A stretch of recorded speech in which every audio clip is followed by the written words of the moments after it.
Okay, continuing from the last recording. I wanted to tell them of the vastness of life and the things that I felt they could readily grasp. I wanted to tell them about the things that Agasha has told you children, but alas, they did not want to follow me in the way that I wanted them to, or in the way that they had intended in the beginning. And so after the phenomena had ceased, my disciples gradually began to fade away. They were not like you children, who stay on with Agasha to receive light and wisdom. That is, the many of them were not. When I ceased to perform seeming miracles arising out of the physical form of mediumship, the many that went on their way and said that I had lost my power, eventually it came down to where we had the number that is so very well known to you children today. Now after I had begun to teach, the disciples who then followed me were very faithful in the beginning. It took time for the number to dwindle away, but we had not the people to talk to. Only a few villages would stay and listen to me. I had a very difficult time because when I spoke softly, yet I spoke clearly, and I spoke simply, but they did not want to take it that way. The villages had often said unto my disciples, "We do not understand, and we feel that we care not to listen." Often we had then been sent elsewhere, and sometimes we were literally thrown out of the villages. Then we would go along the hillside, and we would partake of our bread and our elixir that we had for the day. And while the disciples were talking about the events of the day, and about how badly we had been treated in some of the villages, or communities as you would call them today, we would then recline in the sunlight, and I would speak to them. I would go here and I would go there, and I would join in with the disciples, saying unto them, "We are not dismayed because we were not received this day. Be it now that I speak unto you, disciples, and I will now give forth a lesson." And I spoke unto them, and they listened.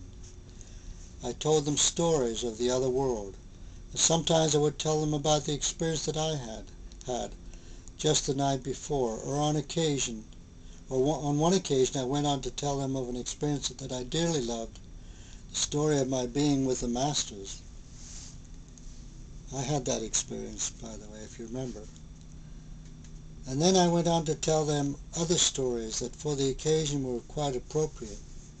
And you know, disciples of Agasha, they really enjoyed it. In fact, one disciple sitting very near to me spoke softly and said, "Now I am rather happy that we were sent out of the village, for if we had not been, you may not have told this story that you did."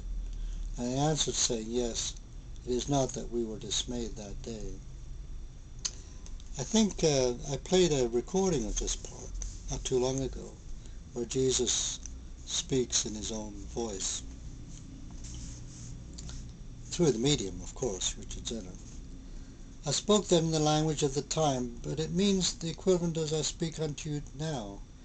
Yet I also said unto the disciples, we will encounter other such experiences as we go out among the people.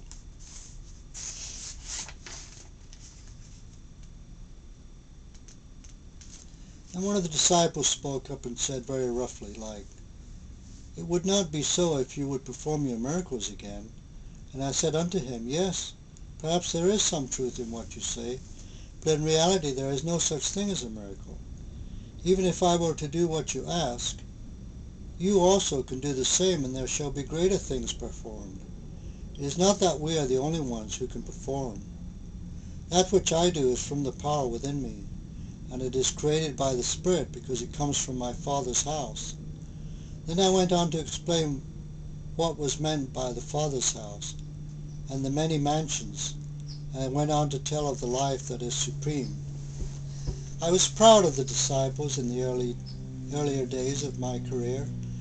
I remember one time many of them had chosen to come with me after they had given up their work and their toil, and they followed me, but not because I had said, "Follow me, and as disciples you shall have peace and rest." On the contrary, I said, "Come with me, but if you do, you will find it very rough and thorny." But if you still have the willingness to go through this, then come with me as I bring my message unto the villages.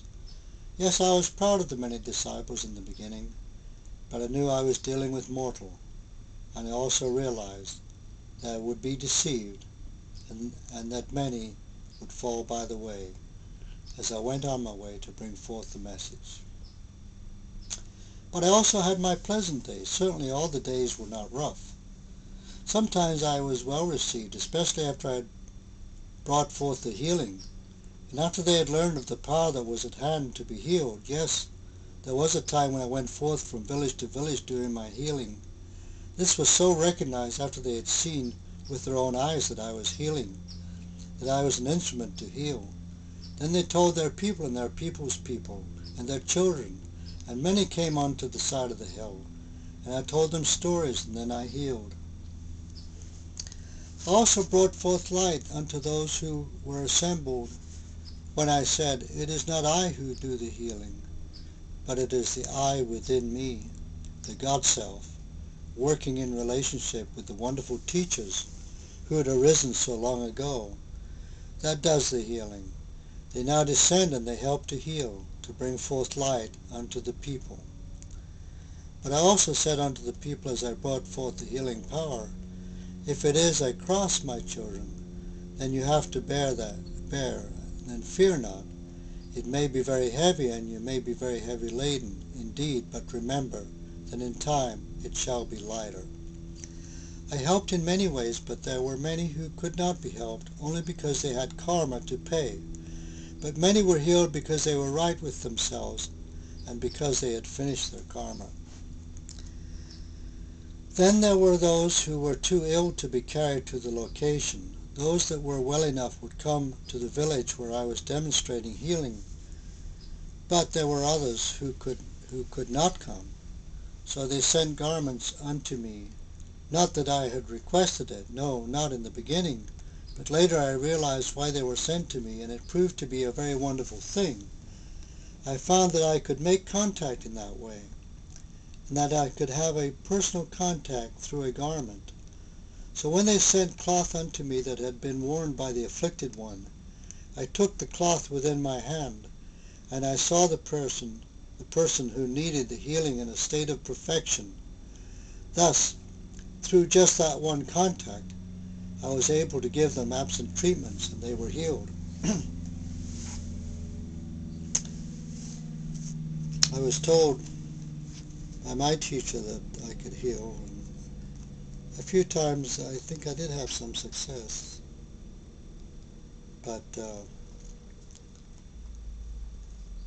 I'm not sure about it. I endeavored to explain the phenomenon in the following way. This that you witness, though you may not understand the laws that brought it into manifestation, has been demonstrated long before I came to demonstrate the same unto you. I only be the channel through which these things come and make themselves known unto the people. Okay, I think time's up again. We'll do another segment in a second.